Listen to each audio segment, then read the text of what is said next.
नमस्कार, आप देख रहे हैं CWB हिंदी न्यूज।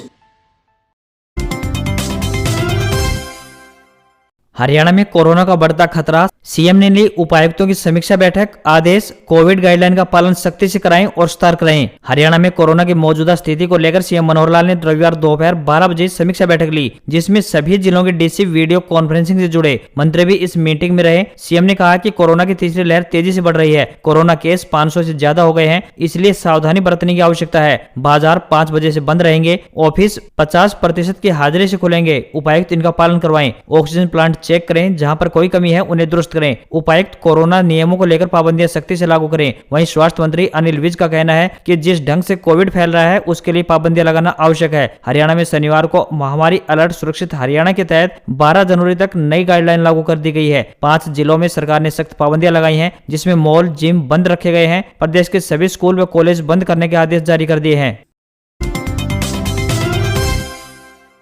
मेघालय के राज्यपाल सत्यपाल मलिक ने कहा है कि तीनों कृषि कानून रद्द होना किसानों की ऐतिहासिक जीत है। वे खुद भी इन कृषि कानूनों के खिलाफ थे। अन्नदाता ने अपने अधिकारों व हकों की लड़ाई जीती है। भविष्य में भी अगर किसानों के खिलाफ कोई सरकार कदम उठाती है तो वह पूरी ईमानदारी से इसका विरोध करेंगे। अगर कोई पद छोड़ने की बात आई तो पीछे नहीं हटेंगे। राज्यपाल सत्यपाल मलिक रविवार को दादरी में किसानों से बातचीत कर रहे थे। उन्होंने कहा कि मेरे लिए किसी भी पद से पहले किसानों के हित सर्वोपरि है। किसानों के अधिकारों पर आंच नहीं आने दी जाएगी। अगर किसानों का हनन होता है तो उनको सहन करने वाला भी दोषी कहलाता है। किसानों ने पूरी ईमानदारी से आंदोलन किया, इसके लिए तमाम किसान संगठन बधाई के पात्र हैं। उन्होंने तोसाम के डाडम पहाड़ में हुए हादसे पर दुख प्रकट करते हुए उच्च स्तरीय जांच की मांग की है।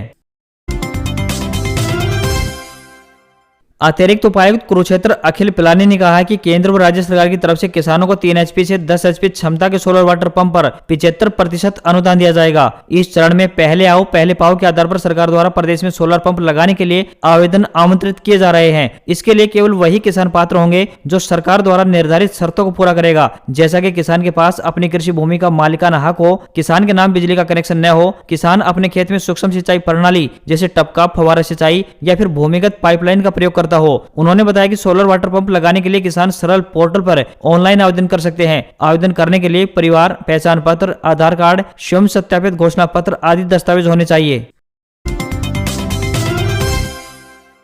हरियाणा में 2022 में बड़े बदलाव होंगे। अब 7 जनवरी तक गरीब बच्चे निजी स्कूलों में मुफ्त शिक्षा के लिए दाखिला ले सकेंगे। सभी डीईओ को दाखिले सुनिश्चित करने के लिए कहा गया है। लगभग 30,000 बच्चे अब भी दाखिला के इंतजार में हैं। परिवार पहचान पत्र यानी PPP लोगों के जीवन में अनेक तब्दीलियां लाएगा। 1 जनवरी से डिपो में राशन परिवार पहचान पत्र के जरिए ही दिया जाएगा। जन्म मृत्यु का डाटा अपने आप अपडेट होगा। इसके लिए जन्म व मृत्यु रजिस्ट्रार कार्यालय में जाने की आवश्यकता नहीं होगी। वहीं 60 साल की आयु पूरा होने पर खुद ब खुद पेंशन बन जाएगी। इस साल निकाय व पंचायती राज चुनाव की रणभेरी भी बजेगी। वहीं 12 साल बाद मार्च में 8वीं की बोर्ड परीक्षा होगी। भिवानी बोर्ड प्रदेश में अन्य 9 बोर्डों के बच्चों की परीक्षाएं भी लेगा। इस पर विवाद चल रहा है। परीक्षाओं से पहले उसे सरकार निपटाएगी। जनवरी महीने में ही हाईकोर्ट में पंचायत एवं चुनाव को लेकर चल रहे मामले की भी सुनवाई है। सरकार को उम्मीद है कि इसी महीने फैसला आ जाएगा।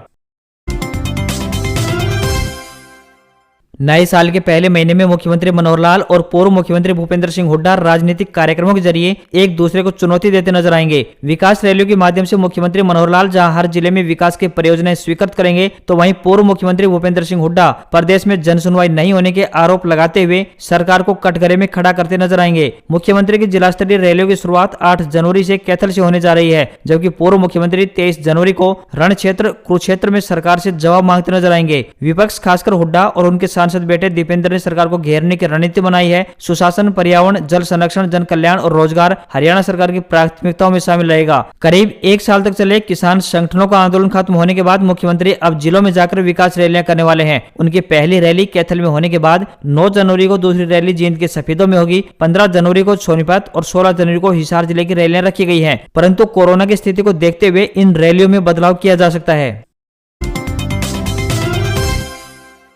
भिवानी हादसे में छिपाए जा रहे हैं आंकड़े। सीएम 3, विज ने बताए 4 और एसपी बोले अब तक 5 मरे, दबे कितने पता नहीं। हरियाणा के भिवानी के डाडा में शनिवार को खिसके पहाड़ ने मजदूरों की ही जान नहीं ली, बल्कि यहां चल रहे खनन के काले खेल को भी उजागर कर दिया। पहाड़ क्यों गिरा, इसको लेकर बहुत सारे तर्क दिए जा रहे हैं, लेकिन सच्चाई यह भी है कि डाडम पहाड़ का सच जितना खोदेंगे उतना ही काला मिलेगा। हादसा भाजपा सरकार में हुआ तो कांग्रेस नेता सरकार पर हमलावर हो गए हैं। इससे पहले कांग्रेस या दूसरे दलों के राज में विपक्ष हमेशा से ही अवैध अवैध खनन को लेकर आरोप लगाता रहा है। अब पूर्व सीएम भूपेंद्र सिंह हुड्डा ने जहां खनन में 4 से 5 हजार करोड़ का घोटाला बता दिया, तो वहीं दूसरी तरफ पूर्व मंत्री किरण चौधरी ने एक के बाद एक कई वीडियो जारी कर दावा किया है कि वो तो पहले से ही चेता रही थी, सरकार ही चर्चा में भाग नहीं ले रही है, वो भागती नजर आ रही है। यह भी सच है कि कांग्रेस की सरकार में इनेलो और भाजपाई अवैध खनन की लिस्ट श्वेत पत्र की तरह लहराते फिरते थे। सभी पार्टी की सरकारों में यही होता आ रहा है कि सत्ता परिवर्तन के बाद अवैध खनन की सूची संदूक में बंद कर रख दी जाती है, पर खनन बदस्तूर जारी था, है और रहेगा। खनन मंत्री पहले राहत फिर जांच की बात कर रहे हैं। सबको पता है कि मामला कुछ दिन में आया गया हो जाएगा। सबसे बड़ा सवाल अभी यही खड़ा है कि कितने मजदूर खदान पर काम कर रहे थे, कितनों की मौत हुई है और कितने अभी पत्थरों के नीचे दबे हैं। न तो ठेकेदार और न ही प्रशासन इसे लेकर सही डाटा उपलब्ध करा रहे हैं। 2 ग्रामीणों बागनवाला गांव के कुलदीप और काला ने पत्रकारों से खुलकर बातचीत की और कहा कि सुबह से ही वे घटनास्थल पर मौजूद हैं। जब तक प्रशासनिक अधिकारी यहां पहुंचे, कुछ शवों को यहां से भेज दिया गया था। कम से कम 5 लोगों को डंपर में डालकर ले जाया गया है। ठीक उसके बाद अब तक 4 और लोगों को निकाला जा चुका है। प्रशासन जानबूझकर हादसे को छोटा दिखाने की कोशिश कर रहा है। राजस्थान में आज से लगेगी बच्चों की वैक्सीन। 4000 से ज्यादा सेंटर्स तैयार, स्कूल का आईडी कार्ड दिखाकर भी लगवा सकेंगे डोज। राजस्थान में सोमवार को 33 जिलों में 15 से 18 एज ग्रुप की वैक्सीनेशन शुरू होगा। बच्चों को भारत बायोटेक की तैयार कोवैक्सीन लगाई जाएगी, जो 18 साल या उससे ज्यादा एज ग्रुप को लगाई जा रही है। वैक्सीन लगाने के लिए बच्चों को अपना आईडी कार्ड दिखाना होगा। जिसके पास सरकार का बना आईडी कार्ड नहीं है, वह स्कूल का फोटो आईडी कार्ड भी दिखाकर वैक्सीन लगवा सकेगा। बच्चों को वैक्सीन लगवाने के लिए अपनी आईडी कार्ड लाना जरूरी होगा। इसमें आधार कार्ड, पैन कार्ड के अलावा राशन कार्ड या फिर स्कूल का कोई फोटो आईडी कार्ड मान्य होगा। इनके अलावा मोबाइल नंबर देना अनिवार्य होगा ताकि रजिस्ट्रेशन हो सके। जिन बच्चों के पास मोबाइल फोन नहीं है, वे अपने परिवार में माता पिता या बड़े भाई बहन के नंबरों से भी अपना रजिस्ट्रेशन करवा सकेंगे। प्रधानमंत्री नरेंद्र मोदी रविवार को मेरठ पहुंचे। सलावा में उन्होंने यूपी की पहली स्पोर्ट्स यूनिवर्सिटी का शिलान्यास किया। पीएम मोदी ने कहा कि यहां से हर साल 1000 से अधिक बेटे बेटियां खिलाड़ी बनकर निकलेंगी। क्रांतिवीरों की नगरी खेल नगरी बनेगी। पहले की सरकारों में यूपी में अपराधी अपना खेल खेलते थे। पहले यहाँ अवैध कब्जे के टूर्नामेंट होते थे। बेटियों पर फब्तियां कसने वाले खुलेआम घूमते थे। पहले की सरकार अपने खेल में लगी रहती थी। इसी का नतीजा था कि लोग पलायन को मजबूर हो गए थे। अब योगी की सरकार ऐसे अपराधियों के साथ जेल जेल खेल रही है। मोदी ने कहा कि हम 21वीं सदी में हैं। नए भारत में सबसे बड़ा दायित्व युवाओं पर है। युवा नए भारत का नेता और नेतृत्व करने वाला है। जिधर युवा चलेगा उधर भारत चलेगा, जिधर भारत चलेगा उधर ही दुनिया चलने वाली है। आज साइंस से साहित्य तक हर तरफ युवा युवा छाए हुए हैं। टीकों से आबादी पता चलेगी, जनगणना 2021 तक टलेगी। जन्म मृत्यु के डेटा और वोटर आईडी को आधार से जोड़ने से आबादी का अनुमान लगेगा। कोरोना की वजह से 2 साल से स्थगित हो रही जनगणना को अब 2031 तक टालने की तैयारी कर ली गई है। सूत्र बता रहे हैं कि इस बारे में केंद्र सरकार आने वाले दिनों में घोषणा करेगी। दरअसल कोरोना के खिलाफ जारी टीकाकरण की वजह से केंद्र सरकार को टीका लगाने वाले 84.67 करोड़ वयस्कों, जो कि 18+ की सटीक जानकारी मिल चुकी है। अब 15 से 18 साल के किशोरों का वैक्सीनेशन शुरू हो रहा है। इससे सरकार लगभग पूरी आबादी की संख्या का अंदाजा हो जाएगा। इसलिए सरकार का मानना है कि जनगणना को 2031 तक टालने से कोई खास नुकसान नहीं होगा। पंजाब कांग्रेस में नवजोत सिद्धू को लेकर कलह थमने का नाम नहीं ले रही है। सिद्धू अकाली नेता विक्रम मजीठिया को गिरफ्तार न करने के मामले में अपनी सरकार पर सवाल उठा रहे हैं। उनके बयानों से तंग आकर अब डिप्टी सीएम सुखजिंदर रंधावा ने गृह मंत्रालय छोड़ने की पेशकश कर दी है। डिप्टी सीएम ने रविवार को कहा है कि सिद्धू ओवर एम्बिशियस हैं। जब से मुझे गृह मंत्रालय मिला है, सिद्धू नाराज चल रहे हैं, इसलिए मैं इसे छोड़ने के लिए तैयार हूं। कैप्टन अमरिंदर सिंह के सीएम पद से हटने और कांग्रेस से बाहर होने तक विवादों के केंद्र में रहे सिद्धू इसके बाद भी लगातार अपनी सरकार को निशाने पर रखे हुए हैं। यहां तक कि मुख्यमंत्री चरणजीत चन्नी से भी उनके कई बार मतभेद सामने आ चुके हैं। इससे पहले मंत्री भारत भूषण आसू ने भी इसी तरह सिद्धू को कांग्रेस कल्चर सीखने की नसीहत दी थी। उन्होंने कहा था कि पंजाब में सिद्धू मॉडल नहीं कांग्रेस मॉडल चलेगा। उन्होंने यहां तक कहा कि मैं शब्द नहीं बल्कि संगठन बड़ा होता है। वहीं इससे पहले सरकार में मंत्री राणा गुरजीत भी सिद्धू के रवैये पर सवाल खड़े कर चुके हैं। पंजाब सरकार में खाद्य एवं सिविल सप्लाई मंत्री भारत भूषण आसू ने सिद्धू को आड़े हाथों लिया। उन्होंने कहा कि अगर कांग्रेस में सब ठीक नहीं है तो सिद्धू को पार्टी छोड़ देनी चाहिए। उन्होंने कांग्रेस हाईकमान से भी मांग की कि सिद्धू को अनुशासित करें। दक्षिण अफ्रीका की संसद में भीषण आग, मीलों दूर से नजर आ रही लपटें और धुआं, काबू पाने में लगे दमकल की 35 से ज्यादा गाड़ियां। दक्षिण अफ्रीका के केपटाउन में स्थित संसद भवन में आग लग गई। दमकल विभाग की 35 गाड़ियां मौके पर पहुंची। आग लगने की वजह से संसद के कई हिस्से जलकर खाक होने की आशंका जताई जा रही है। स्थानीय समयानुसार सुबह करीब 5 बजे हाउस ऑफ पार्लियामेंट में आग लगी। आग लगने की वजह अभी तक पता नहीं चल पाई है। हालांकि मीडिया रिपोर्ट्स में शॉर्ट सर्किट से आग लगने की आशंका जताई जा रही है। यह भी अभी साफ नहीं हो पाया है कि बिल्डिंग के अंदर कोई व्यक्ति फंसा है या नहीं। आपको बता दें कि दक्षिण अफ्रीकी संसद भवन के मुख्य रूप से 3 हिस्से हैं। इनमें ओरिजिनल और सबसे पुरानी इमारत शामिल है, जो कि 1884 में बनी थी। इसके सबसे नए हिस्से 1920 और 1980 में बनाए गए, जो कि नेशनल असेंबली में हैं।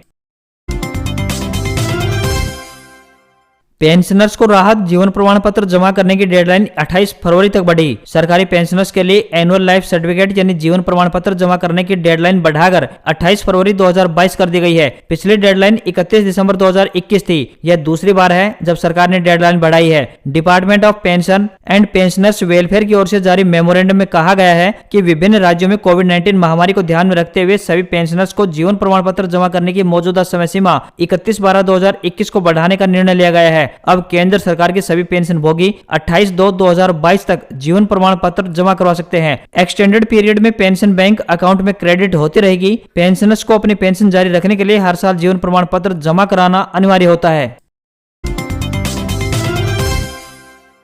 8 जनवरी को कैथल में होने वाली सीएम खट्टर की हरियाणा प्रगति रैली स्थगित। कोरोना के बढ़ते संक्रमण को लेकर 8 जनवरी को मुख्यमंत्री मनोहर लाल की कैथल की अनाज मंडी में होने वाली हरियाणा प्रगति रैली को स्थगित कर दिया गया है। यह जानकारी भाजपा जिलाध्यक्ष अशोक गुर्जर ने अपने कार्यालय में दी। उन्होंने कहा कि हरियाणा प्रगति रैली में जिले वासियों को करोड़ों की सौगात मिलने वाली थी, लेकिन कोरोना के बढ़ते संक्रमण को देखते हुए इस रैली को स्थगित कर दिया गया है। उन्होंने बताया कि वे रैली में होने वाले करोड़ों की घोषणाओं को लेकर शीघ्र ही मुख्यमंत्री मनोहर लाल से मिलेंगे तथा घोषणाओं को अमली जामा पहनाने को लेकर बातचीत करेंगे। उन्होंने बताया कि जैसे ही धीरे धीरे सभी परिस्थितियां सामान्य होंगी तो रैली का आयोजन दोबारा से तय किया जाएगा। हरियाणा के विश्वविद्यालयों में नहीं लगेंगी कक्षाएं, हॉस्टल खुले रहेंगे। कुरुक्षेत्र विश्वविद्यालय में होने वाली रत्नावली समारोह स्थगित। हरियाणा सरकार ने ओमिक्रॉन के बढ़ते मामलों को देखते हुए महामारी अलर्ट सुरक्षित हरियाणा के तहत प्रदेश के सभी विश्वविद्यालयों में फिजिकल क्लासेस पर प्रतिबंध लगा दिया है। फिलहाल हॉस्टल बंद नहीं किए जाएंगे। हॉस्टल में रहने वाले विद्यार्थियों को गाइडलाइन का पालन करने के निर्देश जारी किए गए हैं। पूरे प्रदेश में 12 जनवरी तक सभी निजी और सरकारी school, college, polytechnic, ITI coaching संस्थान, पुस्तकालय और प्रशिक्षण संस्थान बंद रहेंगे। वहीं राज्य में महिला एवं बाल विकास विभाग के अंतर्गत आने वाले आंगनवाड़ी केंद्र एवं शिशु गृह केंद्र भी बंद रहेंगे। वहीं कुरुक्षेत्र विश्वविद्यालय में 8 से 11 जनवरी तक आयोजित होने वाले राज्य स्तरीय रत्नावली महोत्सव को स्थगित करने की अधिसूचना जारी कर दी गई है। Haryana corona update. हरियाणा में कोरोना के 577 केस, गुरुग्राम बना हॉटस्पॉट। हरियाणा में कोरोना संक्रमण तेजी से फैलने लगा है। रविवार को प्रदेश में 577 नए केस मिले, शनिवार को 552 और शुक्रवार को 428 केस मिले थे। हर रोज सबसे ज्यादा केस गुरुग्राम में मिल रहे हैं। राहत की बात है कि ओमिक्रॉन का कोई केस सामने नहीं आया और 84 लोगों ने कोरोना को मात भी दी। इस समय 2400 एक्टिव केस हैं। रविवार को गुरुग्राम में 358, फरीदाबाद में 83, हिसार में 3, सोनीपत में 5, करनाल में 10, पानीपत में 12, पंचकुला में 32, अंबाला में 27, सिरसा में 2, रोहतक में 9, यमुनानगर में 8, भिवानी में 0, कुरुक्षेत्र में 10, महेंद्रगढ़ में 1, जींद में 3, रेवाड़ी में 8, झज्जर में 2, फतेहाबाद में 1, कैथल में 1, पलवल में 1, चरखी दादरी में 0 और नूंह में 1 केस मिला। स्वास्थ्य मंत्री अनिल विज ने कहा है कि प्रदेश में 15 से 18 आयु वर्ग के 15,40,000 बच्चों को सोमवार 3 जनवरी यानी आज से कोरोना वैक्सीन लगाने का काम शुरू किया जाएगा और प्रदेश में वैक्सीन लगाने की तैयारियां पूरी कर ली गई हैं।